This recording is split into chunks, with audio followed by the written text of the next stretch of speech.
Hi, this is Pepe Kopit in Two Rivers, Wisconsin. We've had people wonder what we've been up to for the last almost a year on our little project.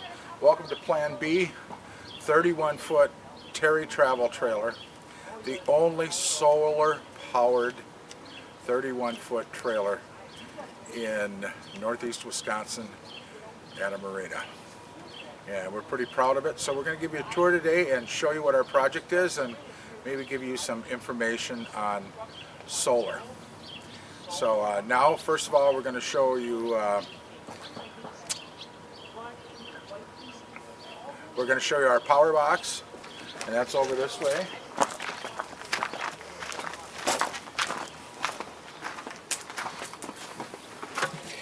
And what we've done on this power box is we've actually made the camper plug into itself, so we don't have to do any special wiring inside. So I'll open the box here.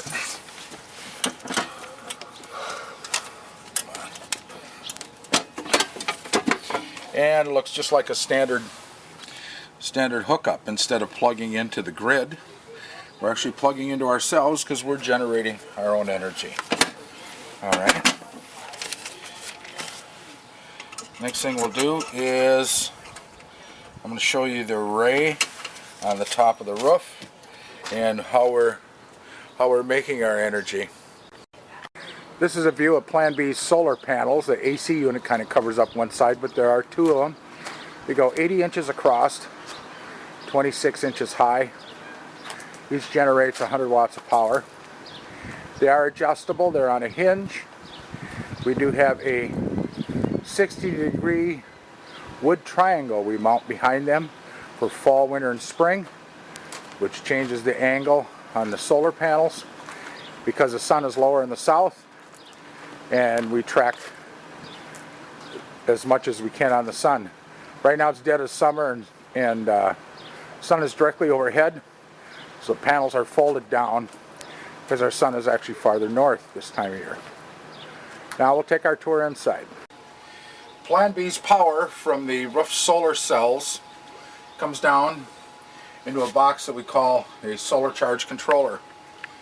This distributes the voltage from the cells to a battery bank, which we have located underneath here. We're all powered by Interstate batteries. They're a big deep cycle battery. And this number is the voltage coming off the solar array, and this is the charge that's in our battery bank.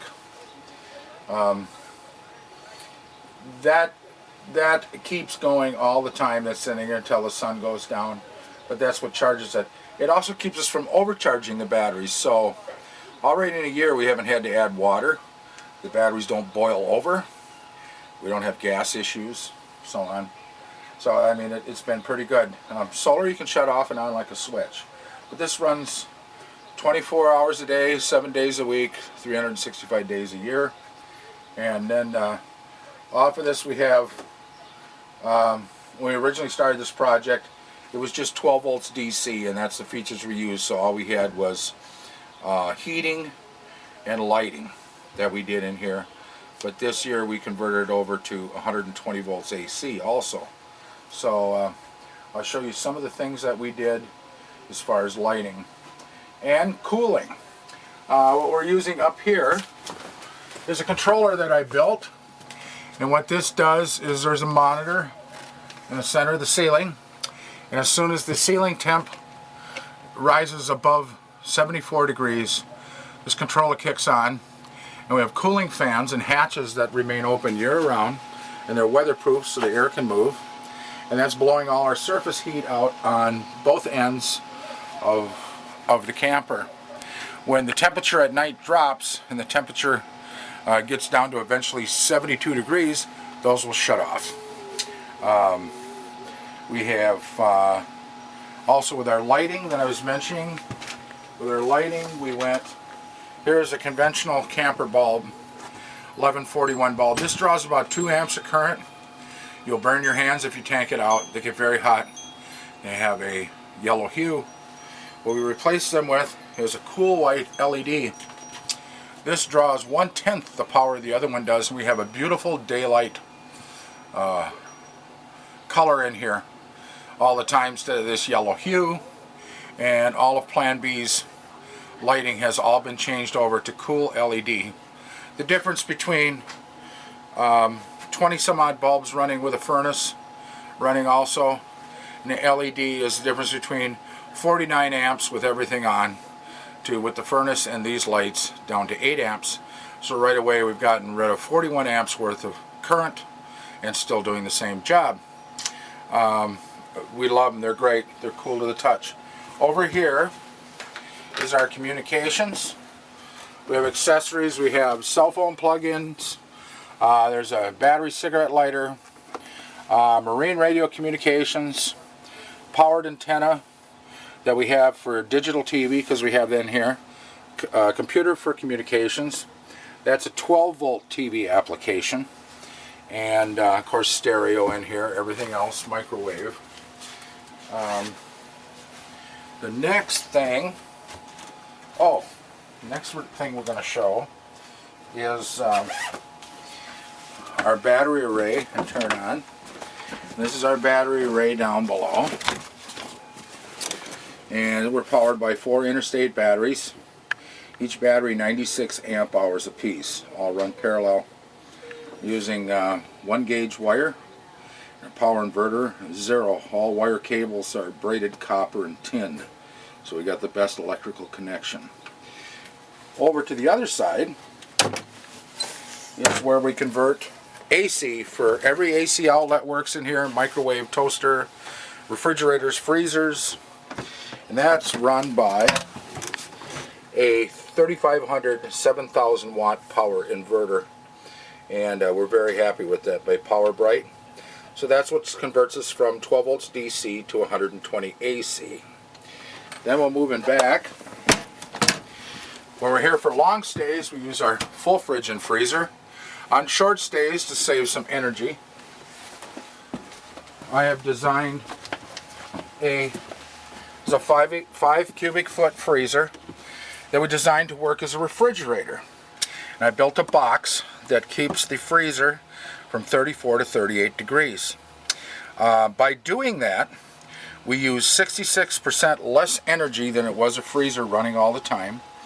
And it worked, and since cold air is heavier than hot air, and a top-loading freezer is more efficient than a fridge, because you open a fridge, all the cold air drops out. We have all our milk and everything. We have other baskets in there. It's all ice cold. Everything's great. If we want to use it as a freezer again, we can change the program. We can run this at any temp that we want. Very efficient. We'll pause for a sec, and then I'm going to show you what we did for hot showers. A traditional camper uses a 5 to 6 gallon water heater that has a tank with propane. And even though you're not taking a shower, you're constantly heating the water to keep it to temp. Even when you do that, your showers are limited to about 5 minutes because there's not enough capacity for the water. Just running the pilot and maintaining the tank, in about 4 weeks you go through a 30-gallon propane tank. So what we did is we replaced that system and we put an instant on-demand hot water heater. And we have it mounted outside here. We still have to paint this yet, but it's mounted outside and made by Mari. And this runs on 2 D-cell batteries. The only time it has a flame is when there's a demand for hot water. It runs on 1 20-pound propane tank, just like you'd use in your barbecue grill. So you turn on the hot water, and within a couple of seconds, you have unlimited hot water. So no more 5-minute showers. You want a 20, 30-minute shower, you got there. Tons of hot water. Very efficient. With this system, we use 80% less propane, and we don't have a flame running all the time, only on demand for hot water. And we've been really happy with it.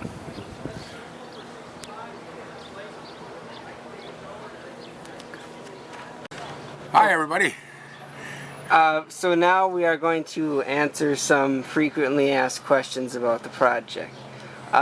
The first of which is, why would you bother doing this when you can plug in right there, Which we're not. which we're not, and have all of the power that you would ever need? First of all, when you look at it, we look at the savings that we have. For here, by not using electric, we don't have an electric bill. If we have a solar flare or a bad storm and power lines go down and this whole city and everything goes dark, we still have full power access. We're independent. And it's actually cheaper than what you would think to do. I mean, our recovery is pretty quick on this. So we're generating our own power, and no monthly bill. For a park fee, it lowers the fee there quite a bit, quite a substantial. In fact, within the first year and a quarter, we'll recover all of our money, and then it's just free. So it's been pretty good. The people are wondering about cost. Cost is dirt cheap. The technology is become so advanced now, and the mass production that's going on. The solar panels that you saw on the roof, one of the illusions is, what are you going to do on an overcast day where it's cloudy? These cells that we use work on ambient light besides direct daylight. So if it's an overcast day, we're still generating energy. When we were still doing our setups, when we were designing this, we had one night we had a full harvest moon that was out, and we were still moving the charge gauges. So it sucks in any amount of light that it can get to go there. The cost is cheap. The panels are great, hail impact resistant, 25-year warranty on them. I mean, it makes sense as far as LED lights versus bulbs. I mean, they're fitting in the same socket. Those are dirt cheap, much more efficient. Now you have light instead of light and heat. You don't have the heat loss, so it's much more efficient. The hot water heater, even though we mount it outside, is a lot less expensive than a traditional camper hot water heater would be. This one you can actually use in a small off-grid cabin also. So they're pretty neat.